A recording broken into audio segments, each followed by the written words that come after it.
Hi friends, ఇలా మేము ఉసిరికాయ పచ్చడి ఎలా వీటిలో చెప్తున్నాం. అప్పటి మందం దంచుకునేటానికి పని చేస్తుంది. కొంచెం ఆయిల్ పోసి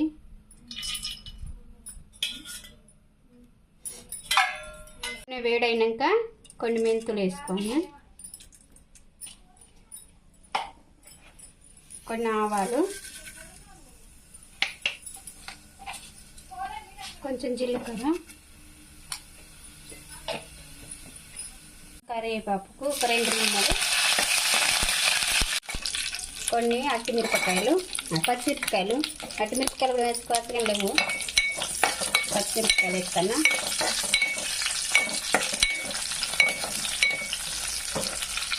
ఇట్లా వేగినాక ఇవి తీసుకొని పక్కకు పెట్టుకొని ఉసిరికాయ ముక్కలు వేసుకున్నాం. ఇట్లా మంచిగా కడుక్కొని ఉసిరికాయలు తుడుచుకొని ఇట్లా కోసుకుని ఇప్పుడు అవి నూనె వేస్తాను.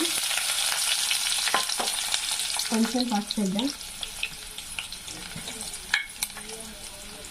వేసినాక కొంచెం పసుపు వేసి వీటిని బాగా వేపాలి. ఇలా చేసినాక ఇట్లా మగ్గుతాయి. మగ్గినాక దీన్ని తీసుకొని దంచుదాం రోట్లో వేసి. ఎల్లిపాయలు వేసిన, కొంచెం జీలకర్ర వేసి, కొంచెం ఉప్పు వేసి, ఉప్పు సరిపోయేంత వేసుకొని వేపుకున్న మిక్సీ పచ్చిమిరపకాయలు వేసుకొని దంచుకున్నాం.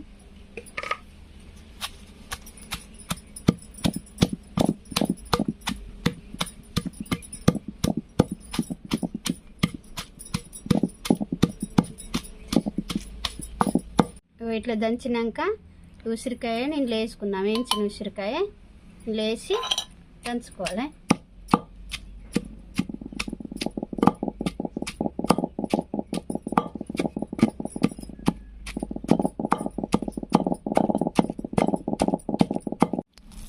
ఇట్లా అట్లా అక్క ముక్క దంచుకోవాలి. బాగా మెత్తగా దంచుకోకుండా అక్క ముక్క దంచుకొని మనం నిమ్మరసం, కొంచెం నిమ్మకాయలు రసం పిండుకుందాం.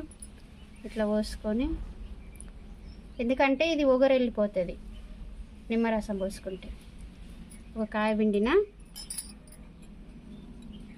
చేతితోని నిమ్మరసం పోసినాక ఇట్లా కలుపుకొని ఒక గిన్నెలో తీసుకుందాం. గిన్నెలో తీసుకొని కొంచెం పోపు వేసుకుందాం. అట్టికారం కూడా ఉంటే వేసుకోవచ్చు, అట్టిమిరపకాయలు. కాకపోతే మేము అట్టిమిరపకాయలు లేదు కాబట్టి పచ్చికాయలు వేసిన. ఇలా నూనె వేసుకొని పోపు పెట్టుకుంది.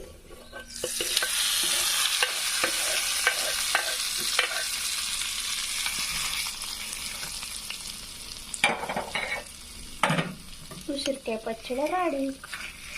చేసుకోండి, లైక్ కొట్టండి, మీకు నచ్చితే చేసుకోండి.